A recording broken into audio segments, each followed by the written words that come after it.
Sur les lignes non électrifiées, la traction diesel s'étend progressivement grâce à la mise au point d'engins puissants permettant de remorquer aussi bien les trains rapides de voyageurs que les lourds convois de marchandises.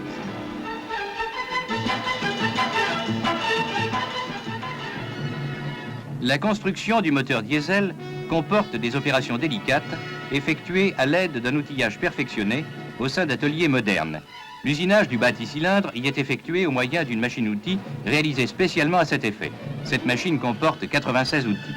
L'alésage du logement dans lequel viendra se placer l'ensemble du cylindre doit être effectué avec une précision de quelques centièmes de millimètre.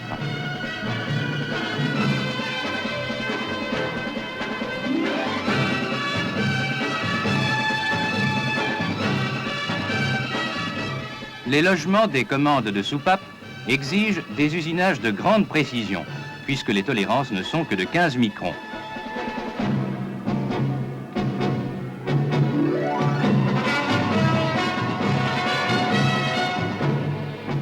Les alésages du carter-tunnel, dans lesquels viendront se loger le vilebrequin et les arbres à cames, demandent la mise en œuvre de 35 outils.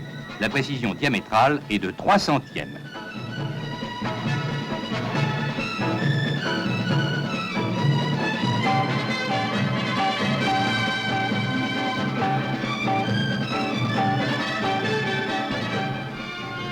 Le vilebrequin, pièce en acier alliée à haute résistance qui constitue la pièce maîtresse du moteur, est présenté devant le bâti-cylindre, constitué d'éléments en acier moulé et en tôle d'acier, assemblés par soudure et ayant subi 33 opérations d'usinage. Le vilebrequin, déjà équipé de ses coussinets de palier, est introduit en bout dans le carter-tunnel, avec toutes les précautions requises pour assurer une présentation sans heurts et un alignement parfait des 9 logements de coussinets.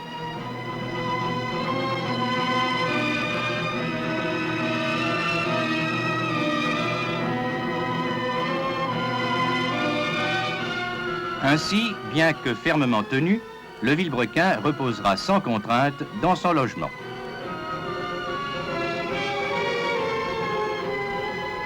Les pistons en alliage léger sont intérieurement refroidis par de l'huile.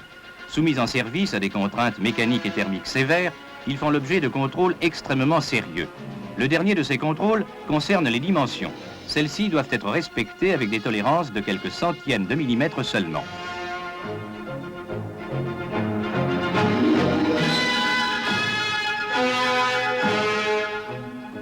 Ainsi, expertisés un par un, les pistons pourront coulisser presque sans jeu dans les chemises en fonte, lesquelles ont de leur côté fait l'objet de contrôles rigoureux.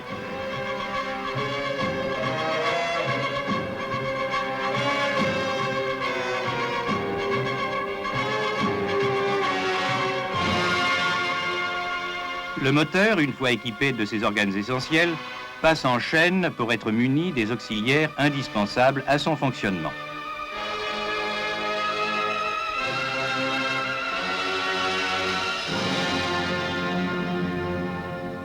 Ensuite, placé dans des cellules d'essai insonorisées, il sera soumis à des épreuves au cours desquelles il développera durant plusieurs heures sa puissance maximale et où il sera soumis à des surcharges en couple et en vitesse. Le moteur 16 cylindres équipant les locomotives 67 000 a une puissance nominale UIC de 1765 kW, c'est-à-dire 2400 chevaux à 1500 tours minute.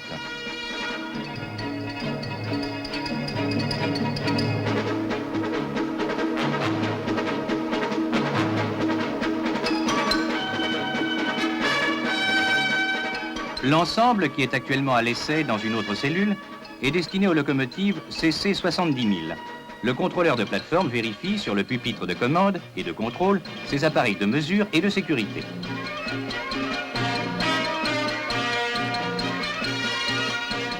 Le groupe est formé de 2 moteurs diesel réunis par un alternateur. Cet alternateur est tout à fait particulier car il est birotor. L'un des diesels entraîne le rotor intérieur qui constitue l'inducteur, l'autre entraîne le rotor extérieur constituant l'induit. On procède au dernier contrôle avant l'essai.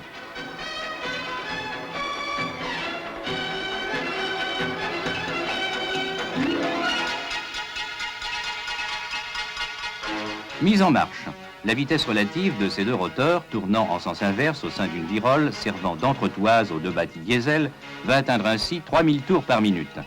On a formé un ensemble compact et léger, développant une puissance globale de 4800 chevaux, soit 3530 kW.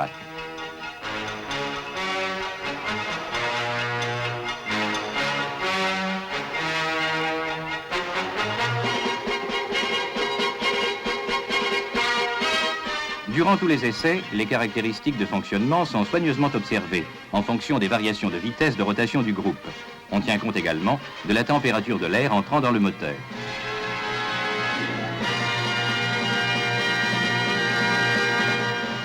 Pendant ce temps, dans les ateliers de construction de la locomotive, on a procédé à l'assemblage de la caisse de la machine sur les bogies.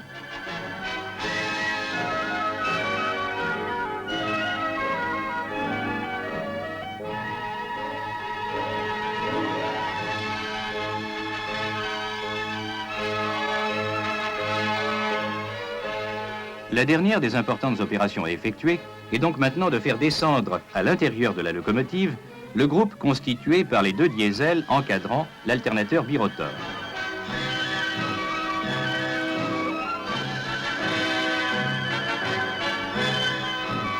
Avec une grande précision, malgré ses dimensions et son poids, le groupe moteur-alternateur descend et va reposer sur les points d'appui élastiques prévus à cet effet. La locomotive diesel 70 000 a maintenant rassemblé ses principaux éléments. Il convient naturellement de parfaire son aménagement et d'installer les équipements nécessaires à sa prochaine mise en service. Ainsi terminée, elle comprend 2 cabines de conduite, un groupe de refroidissement avec ses ventilateurs et radiateurs, les moteurs diesel encadrant l'alternateur.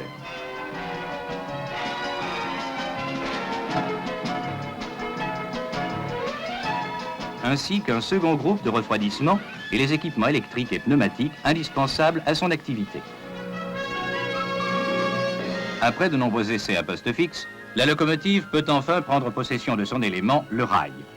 Elle est munie de bogies comportant chacun 3 essieux, entraînés par un seul moteur électrique au moyen de trains d'engrenage dont les rapports peuvent être modifiés afin que sa vitesse maximale s'établisse au voisinage de 100 km/h pour les convois de marchandises et de 140 pour les rames de voyageurs. La cabine de conduite a large visibilité et le pupitre de commande s'inspire étroitement de ceux déjà adoptés pour ses devancières, les 67, 68 et 69 000.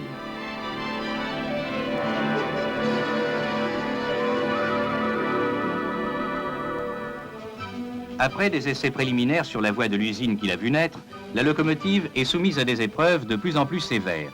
La puissance installée de 3530 kW ou 4800 chevaux a permis à la 70 000 de remorquer, au cours d'essais spéciaux, de longues rames de voitures de voyageurs à 150 km/h.